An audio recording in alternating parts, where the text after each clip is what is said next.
Ye lovers of mirth, I pray pay attention and listen to what I'm about to relate.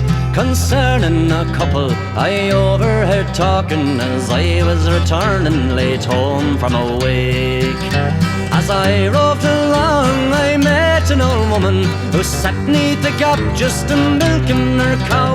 She was jigging a tune called Come Haste to the Wedding, or some other ditty I can't tell you now. On looking around me I spied a bow tinker who only by chance came a-strolling the same way. The weather being fine, sure he sat down beside her. What news, honest man, this old woman did say? That's no news at all, ma'am, replied the bow tinker, but the people will wish that he never had been. It's that damnable rogue of a Daniel O'Connell. He's now making children in Dublin be steamed. Are the children a row? Then reply the old woman, are Hanum and jealousy crazy at last?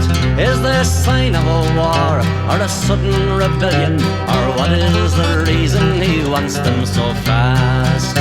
It's not that at all, ma'am, replied the bow tinker, but the children of Ireland are getting so small. It's O'Connell's petition to the new Lord Lieutenant to not let us make them the old way at all. By this pipe in me mouth, then replied the old woman, and that's a great oath on me soul for to say.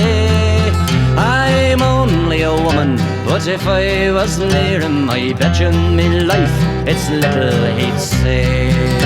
For the people of Ireland 'tis very well known, they gave him their earnings though needing it bad, and now he is well recompensing them for it by taking what little diversion they had. Long life to your courage, replied the bow tinker, and long may you live and have youth on your side. And if all the young girls in Ireland were like you, O'Connell could throw his steam engine one side.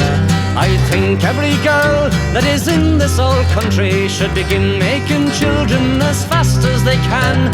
So if ever Her Majesty asks for an army, we'll be able to send her as many as Dan.